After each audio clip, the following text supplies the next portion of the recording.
هادي له أشهد أن لا إله إلا الله وحده لا شريك له وأشهد أن محمدا عبده ورسوله اللهم صل على محمد وعلى آل محمد كما صليت على إبراهيم وعلى آل إبراهيم إنك حميد مجيد اللهم بارك على محمد وعلى آل محمد كما باركت على إبراهيم وعلى آل إبراهيم إنك حميد مجيد أما بعد فإن خير الحديث كتاب الله وخير الهدي هدي محمد صلى الله عليه وآله وسلم وشر الأمور محدثاتها وكل محدثة بدعة وكل بدعة ضلالة وكل ضلالة في النار أعوذ بالله من الشيطان الرجيم بسم الله الرحمن الرحيم أفحسبتم أنما خلقناكم عبثا وأنكم إلينا لا ترجعون فتعالى الله الملك الحق لا إله إلا هو رب العرش الكريم ومن يدع مع الله إلها آخر لا برهان له به فإنما حسابه عند ربه إنه لا يفلح الكافرون وقال تعالى في مقام آخر وما خلقت الجن والإنس إلا ليعبدون رب اشرح لي صدري ويسر لي أمري واحلل عقدة من لساني يفقهوا قولي رب زدني علما رب زدني علما رب يسر ولا تؤسر وتمم بالخير.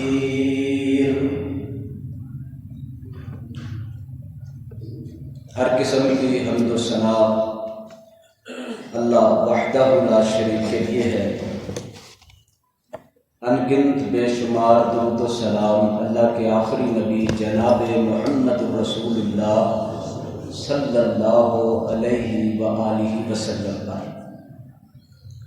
اللہ تعالیٰ کا ارشاد گرامی ہے، کیا تم نے خیال کیا ہے کہ ہم نے تمہیں بیکار پیدا کیا ہے اور تم ہماری طرف لوٹ کر نہ آؤ گے؟ اللہ بادشاہ ہے سچا جو بہت بلند و بالا ہے، اس کے علاوہ کوئی معبود نہیں. وہ عزت والے عرش کا پروردگار ہے، اور جو شخص بھی اللہ کے ساتھ کسی دوسرے الہ کو پکارے گا جس کی اس کے پاس کوئی دلیل نہیں، تو اس کا حساب اس کے رب کے پاس ہے.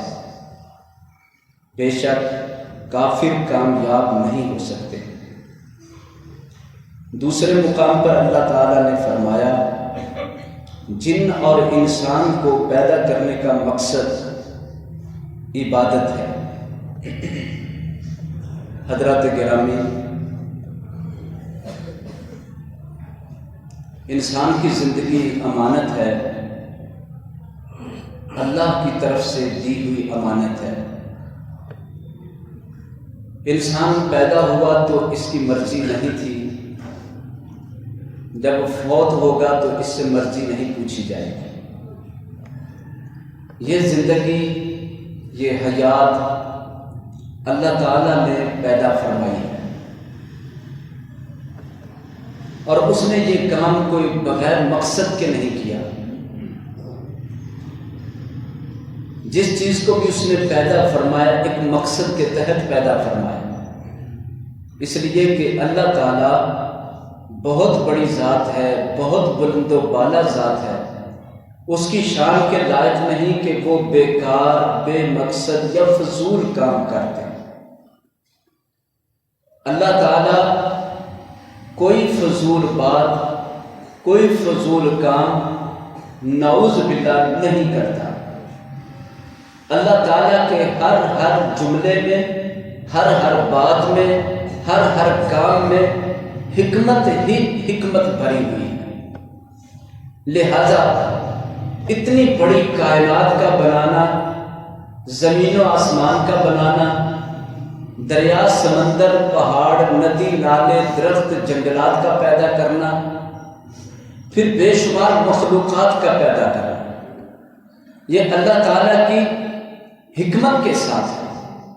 اللہ تعالیٰ نے ہر مخلوق، ہر چیز اس کے فائدے اور اس کی حکمتیں رکھی ہوئی ہیں۔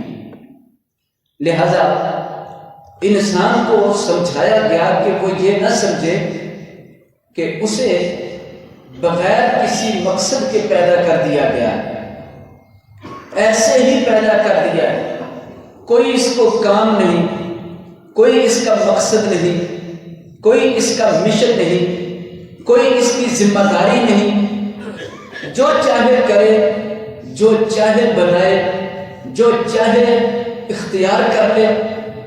شاید انسان نے یہ سمجھا ہے وہ اپنی مرضی کا مالک ہے، وہ جو چاہے کرے، وہ اپنی مرضی سے کرے نہ کرے۔ اللہ نے اسے بنا کر اس کی کوئی ذمہ داری نہیں رکھی۔ اگر کسی کے ذہن میں یہ بات آئے کہ اسے بنایا گیا ہے تو کوئی مقصد نہیں، تو یہ بات سراسر غلط ہے۔ اللہ تعالیٰ قرآن مجید میں فرماتے ہیں أَفَحَسِبْتُمْ أَنَّمَا خَلَقْنَاكُمْ عَبَثًا، کیا تم نے یہ سمجھا ہے کہ تمہیں بے مقصد پیدا کر دیا ہے، تمہیں بغیر کسی مقصد کے، بغیر کسی ذمہ داری کے، بغیر کسی کام کے اس دنیا میں پیدا کر دیا ہے؟ ایسا نہیں ہے۔ اور یہ تم سمجھتے ہو کہ شاید تمہیں پھر ہمارے سامنے پیش نہیں ہونا، تو جان لو کہ تمہیں پھر اللہ کے سامنے اپنی اس زندگی کے بارے میں جو اللہ کی امانت تھی، اس کے استعمال کرنے کے بارے میں ضرور سوال ہوگا۔ اب اس زندگی کا مقصد کیا ہے؟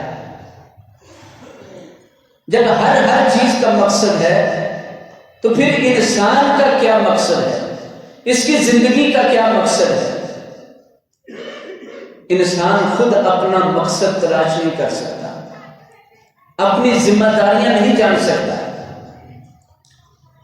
انسان نے دنیا کے اندر بہت دریافتیں کی، بہت ترقی کی، بہت کچھ بنایا، لیکن وہ اپنا مقصد سمجھنے سے قاصر رہا۔ لہذا اس مقصد کو سمجھانے کے لیے اللہ تعالیٰ نے نبیوں کا انتخاب فرمایا۔ اللہ تعالیٰ نبیوں کو کھڑا کرتا ہے، نبیوں پر وحی نازل فرماتا ہے کہ انبیاء علیہم السلام لوگوں تک اس بات کو پہنچا دیں کہ لوگوں کی زندگی کا مقصد اللہ کی بندگی ہے۔ وہ اپنی خوشی غمی میں، اپنے ہر حال میں اللہ کا بندہ بنیں گے، اللہ کے حکم کی پابندی کریں گے، اور اللہ تعالیٰ کی بندگی کے لیے ارشاد فرمایا وَمَا خَلَقْتُ الْجِنَّ وَالْإِنسَ إِلَّا لِيَعْبُدُونِ۔ اللہ تعالیٰ فرماتے ہیں میں نے جنوں انس کو اپنی عبادت کے لیے پیدا کیا ہے۔ کسی انسان کو حق نہیں وہ اللہ کو چھوڑ کر کسی اپنے جیسے بندے کی بندگی شروع کر دے، اس کی فرما برداری شروع کر دے، اپنے جان مال کو اس پر لگانے لگ جائے، اللہ کی عبادت، اللہ کی بندگی کے علاوہ کسی اور کی بندگی کی اجازت نہیں۔ قرآن پاک میں ارشاد فرمایا، اللہ تعالیٰ نے اپنے نبیوں کو بھی یہ حق نہیں دیا کہ وہ یہ اپنی زبان سے بول دیں ان یکونوا عبادا لی، لوگوں تم ہماری بندگی کرنے والے بن جاؤ، تم ہماری مرضی کے مطابق والے بن جاؤ۔ پیغمبر تو خود اللہ کی مرضی کا پابند ہوتا ہے، وہ اپنی مرضی چلانے کی اجازت نہیں رکھتا، بلکہ وہ بھی اللہ کے حکم کے پابند ہیں۔ سیدہ عائشہ رضی اللہ عنہا فرماتی ہیں، قرآن مجید کی ایک آیت تھی جو رسول پاک صلی اللہ علیہ وسلم اپنے اوپر بہت زیادہ سخت سمجھتے تھے اور اسے بیان نہیں کرنا چاہتے تھے کہ اس کے بیان کرنے سے لوگ طرح طرح کی باتیں کریں گے، انگلیاں اٹھائیں گے، کئی قسم کی زبان سے باتیں نکلیں گی۔ تو آپ اس آیت کو بند کر دینا چاہتے تھے، لیکن آپ اللہ کے حکم کی پابندی کی وجہ سے اس آیت کو بھی بیان کرنے کے پابند تھے، جو سورۃ الاحزاب میں اللہ تعالیٰ نے حضرت زید رضی اللہ عنہ کی بیوی کے حوالے سے آیت نازل فرمائی، فَلَمَّا قَضَىٰ زَيْدٌ مِّنْهَا وَطَرًا زَوَّجْنَاكَهَا لِكَيْ لَا يَكُونَ عَلَى الْمُؤْمِنِينَ حَرَجٌ۔ اللہ تعالیٰ نے یہ آیت نازل فرمائی، اس آیت کو آپ صلی اللہ علیہ وسلم لوگوں کے رد عمل کی وجہ سے بیان کرنے سے گھبرا رہے تھے، لیکن آپ نے اس گھبراہٹ کو، اس طعن و تشنیع کو اور اس کی اوپر بات جو ہونی تھی اس کو بانے تاک رکھتے اس قرآن کی آیت کو بھی بیان کیا، اس لیے کہ اپنی مرضی پر پیغمبر بھی نہیں چلتا، پیغمبر تو خود پابند ہے اللہ کی مرضی کا، پیغمبر تو خود بندہ ہے اللہ رب العالمین کا، وہ تو خود اللہ تعالیٰ کی فرما برداری کرتا ہے۔ سب سے زیادہ فرما بردار اگر کوئی ہو سکتا ہے تو اللہ کا نبی ہوتا ہے، ساری امت میں سب سے زیادہ فرما برداری اللہ کا پیغمبر کرتا ہے۔ اس آیت میں کیا بات تھی؟ نبی پاک صلی اللہ علیہ وسلم کا منہ بولا بیٹا حضرت زید رضی اللہ عنہ، ان کی شادی جس عورت سے ہوئی وہ نہ بن سکی، طلاق تک بات پہنچ گئی۔ اللہ تعالیٰ نے حکم فرمایا، اے نبی صلی اللہ علیہ وسلم، حضرت زید اپنی بیوی کو طلاق دے دیں گے اور اس کے ساتھ آپ کا نکاح ہوگا۔ عرب کے اندر اس بات کو انتہائی معلوم سمجھا جاتا تھا کہ کوئی شخص اپنے بیٹے جو منہ بنایا بیٹا ہے، منہ بولا بیٹا ہے، لے پالک ہے، اس بیٹے کی بیوی سے نکاح کرے، وہ منہ بولا بیٹا بیٹا ہی سمجھا جاتا تھا، اس کی بیوی وہ بیٹی کی طرح، بہو کی طرح تھی، اس کے ساتھ نکاح کیسے ہو سکتا ہے؟ لیکن اللہ تعالیٰ نے یہ قانون ختم کرنا تھا کہ جو لے پالک ہیں وہ تمہارے حقیقی بیٹے نہیں ہیں، لہذا ان کی بیوی وہ تمہارے اوپر اس لیے حرام نہیں ہے، اگر وہ طلاق دے کے چھوڑ دیتا ہے تو اس سے نکاح ہو سکتا ہے۔ عرب کا دستور کچھ اور تھا، رسم اور رواج کچھ اور تھی، اللہ تعالیٰ اسے ختم کرنے کے لیے اپنے نبی صلی اللہ علیہ وسلم کو حکم دیتے ہیں کہ آپ کو نکاح کرنا ہوگا۔ علیہ وسلم گھبرا گئے کہ اگر میں اپنے منہ بولے بیٹے کی بیوی سے طلاق کے بعد نکاح کرتا ہوں، لوگ ہر طرح کی منہ سے بات نکالیں گے، کوئی کچھ کہے گا، کوئی کچھ کہے گا، مسئلہ بیان کرنا اور ہے اور اس کے مطابق پھر کرنا کیا مشکل ہے۔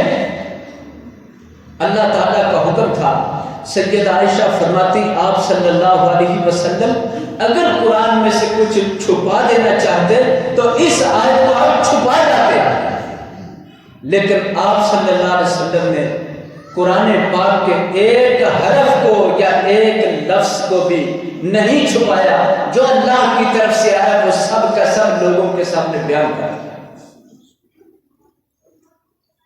پیغمبر کی مرضی نہیں ہوتی، پیغمبر خود اللہ کی مرضی پر ہوتا ہے، اور پیغمبر دنیا کو بھی اللہ کی مرضی کے مطابق چلاتا ہے۔ لہذا اللہ نے اپنے نبیوں کو اس بات پر مقرر کیا کہ وہ لوگوں کو بتائیں کہ ان کی زندگی کا اصل مقصد کیا ہے۔ زندگی کا مقصد اللہ کی بندگی ہے۔ بھئی بندگی کا صحیح مفہوم کیا ہے؟ ہر بندہ چاہتا ہے میں اللہ کا بندہ بن جاؤں، میں اللہ کی عبادت کا حق ادا کرنے کی کوشش کر سکوں۔ تو اللہ کی عبادت میں، اللہ کی بندگی میں دو چیزوں کا تقاضا ہوتا ہے۔ سب سے پہلا تقاضا یہ ہے کہ جو اللہ کا حکم سنایا جائے، اس کے پیارے نبی کا حکم سنایا جائے، اس کو سن کر اس کو مان لیا جائے۔ عبادت کے دو تقاضوں میں سے پہلا تقاضا یہ ہے الطاعت، ماننا، حکم سننا، حکم کو مان لینا، اطاعت کرنا، اس کے مطابق اپنی زندگی بنانا۔ یہ تو پہلا تقاضا ہو گیا کہ جو جو حکم سنا اسے مانتے چلے گئے۔ ابھی بھی عبادت کا مفہوم مکمل نہیں ہے۔ صرف اللہ کی بات مان لی، اس سے عبادت کا مفہوم مکمل نہیں ہوتا۔ اگرچہ حج کر لیا، عمرہ کر لیا، زکوٰۃ دے دی، نماز ادا کر لی، دیگر صدقات نیکی کے کام کر لیے، جو جو اللہ نے فرمایا اس کو کرنے کے ساتھ عبادت والا پورا مفہوم اور عبادت کا مکمل تقاضا پورا نہیں ہوتا۔ التذلل، عبادت کا دوسرا تقاضا یہ ہے کہ جو اللہ کی اطاعت کی ہے اس میں عاجزی ہونی چاہیے، انکساری ہونی چاہیے۔ نماز پڑھتا ہے، اس کی وجہ سے کسی قسم کا گھمنڈ، کوئی تکبر، کوئی غرور اور کوئی بڑاپن نہیں ہونا چاہیے۔ ایسا نہ ہو اللہ ہی کے سامنے شکوہ شکایت کرتے ہوئے کہہ دے اے اللہ میں تیری نمازیں پڑھتا ہوں اور تو نے مجھے فلاں نہیں عطا کیا، تو نے میرا فلاں کام نہیں کیا، تو نے فلاں نہیں کیا۔ گویا کہ وہ اپنی نماز، اپنی اطاعت، اپنی فرما برداری کو اللہ کے سامنے ایک احسان کے طور پر پیش کرتا ہے، یا اللہ کے سامنے اس چیز کو پیش کر کے ایک شکایت کرتا ہے کہ اے باری تعالیٰ تو مجھے کیوں اب نہیں دیتا، جب میں نے تیری بات مانی تو میری بات کیوں نہیں مانتا۔ اس طرح کوئی اپنی عبادت کی وجہ سے اللہ کے ساتھ مقابلہ نہیں کرے، اپنی عبادت اور نیکی کی وجہ سے اللہ تعالیٰ کے سامنے شکوے اور شکایت نہ بنائے۔ عبادت کی ہے تو دوسرا عمل یہ ہے جو جو عبادت کی ہے اس پر وہ اپنے رب کے سامنے عاجزی، انکساری اختیار کر کے اس بات کی امید پیدا کرے کہ میرا رب میرے عمل کو قبول کر کے مجھ پہ احسان کرتا ہے۔ اور اگر نیکیاں تو ہیں لیکن اس کے ساتھ اللہ تعالیٰ سے قبولیت کا کوئی جذبہ نہیں ہے، اللہ تعالیٰ کے سامنے یہ عبادتیں پیش کر کے